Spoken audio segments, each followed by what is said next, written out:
Hey, Andrew. Good morning. Hey, Rod. Good morning. With the way that Boston College likes to run their passing game, how important will it be for you to get the right personnel packages on the field with all the moving around they do? Sure. It's actually what we worked on today, and without giving anything away, move some guys around to different position flexibility spots. So what they do is I expected them to turn on the film and establish run. They've gotten pretty pass heavy this season, so expect them to establish run early and then get into play actions. When the quarterback is at his best, it's actually when he's moving outside of the pocket. So he's hurt people moving outside of the pocket in scramble drill situations where he continues to keep his eyes downfield. Most quarterbacks are going to tuck in that situation and try to get the extra yardage and lose their eyes. So the scramble drill piece is incredibly important this week. Obviously, getting to your point, the different personnel packages, they are mainly a 2 tight end team, 12 personnel team. And then when they've gotten behind or gotten someone hurt, they've become an 11 personnel team. So us having multiplicity and flexibility with what we do. Next question comes from Kelly Quinlan from Rivals.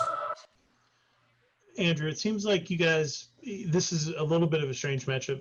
Linebacker depth isn't necessarily your strength, and that would seem like maybe the logical way. Do you look at guys like Charlie and what to have maybe the more physical tackling in the open field, or Avery, those kind of guys play maybe a bigger role in a game like this?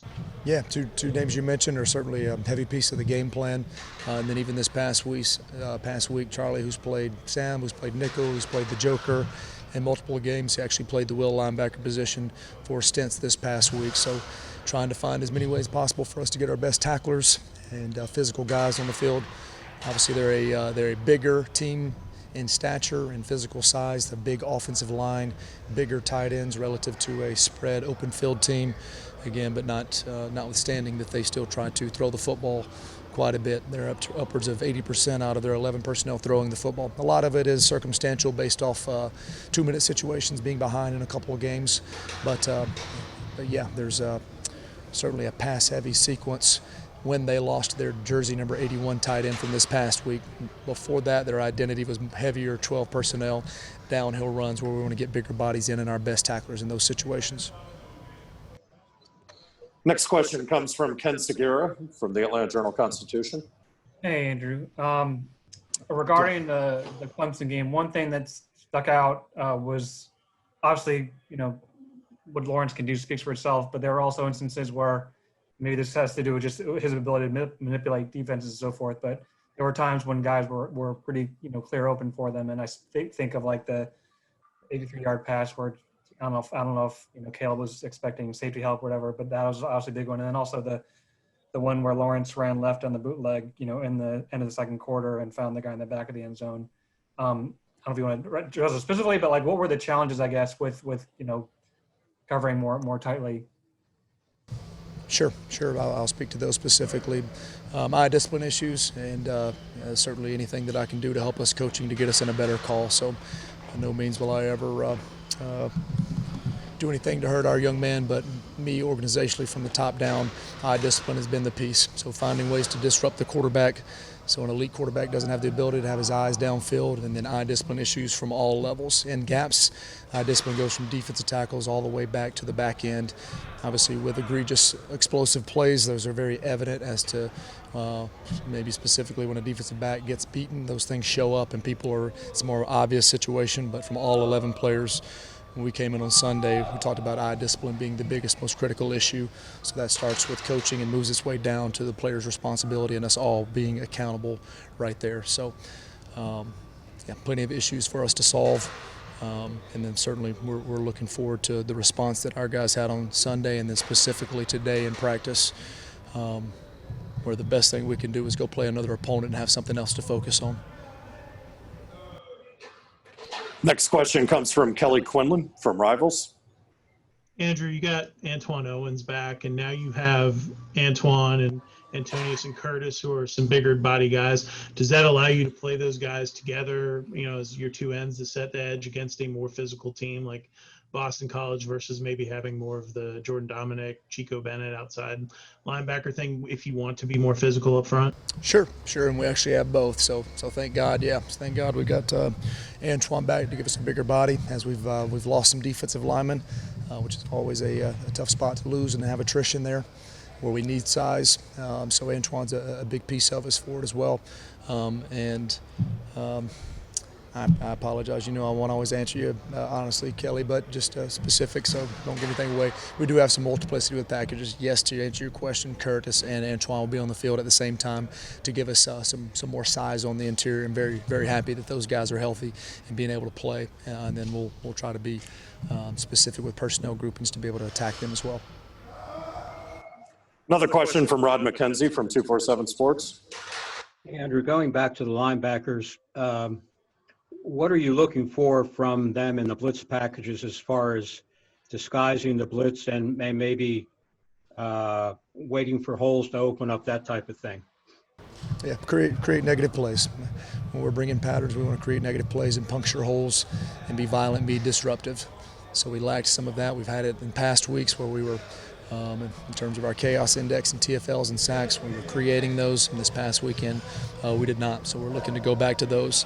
And then how do we get them in the best possible ways? So movement creates that, movement in the front, and then patterns from the second level, creating disruption and creating negative plays. That's what we're certainly looking for, and certainly starting with me, putting them in better positions to be able to create those negative plays. But we've got to get David and Quez and the group and those guys going to get ourselves in off-schedule plays for the offense in better situations. We have time for a couple more for Coach Thacker. We'll start with one from Ken Segura from the AJC, and then we'll finish up with one from Charles Odom from the Associated Press. So, Ken, go ahead.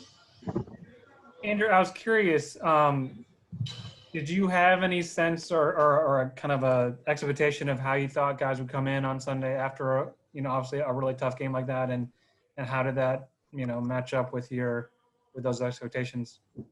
Yeah, you don't plan for moments like that. You don't plan for them. So when they happen, you've got to have emotional intelligence. Our guys are resilient. We've said this before. We want to build a culture where we're focused on winning, and hopefully that's the results. But we've got a culture established, so the guys care a ton. So I thought they had the right response. No one was happy about the result. Everyone came in with a mindset of moving forward, and that's what it was. We have the 24-hour rule like everyone else. I apologize for being cliche, but that is real. And we went through some painful moments where we were very honest with one another, and we watched explosive plays, and we watched things that we need to improve collectively. And I think we all identified that we collectively allowed that to happen, but we can collectively move forward. So like anything in life, when you create struggles, you have adversity, it's the response piece of it. So the best judgment of how people are going to respond is the next course of the week. We're to Tuesday to this point. So Monday is their off day. Everything is voluntary. The percentage and the attendance of guys that came in yesterday to do something what we call who can help us, who can hurt us, to get ahead to the next opponent. The guys locked in, doing extra in a very challenging place like Georgia Tech, coming in, responding in that way. And then certainly we just came from our Tuesday practice, which is our toughest and heaviest practice, our most physical practice, our most draining practice. The energy out at practice was what it's supposed to do, what it's supposed to be for us to move forward. So when you're judging response, that's what we're judging. You don't prepare for those moments, but the only thing you can do is thank the good Lord that there's a tomorrow. Okay, and our final question for Coach Thacker comes from Charles Odom from the Associated Press. Hi, this may be a football 101 kind of question, but if I can ask you to circle back to your emphasis on eye discipline issues, can you expound on what you mean by that as a DB? Are you talking about DBs keeping their eye on the quarterback, keeping their eye on the ball, or do you mean something else? Yeah, specific receivers in those situations. So there's certainly most coverages have your eyes have a certain key. That key is most often a man or a wide receiver, and then we have vision coverages. Vision imply that you have vision on the quarterback. So our man discipline eyes are the thing that we need to improve most.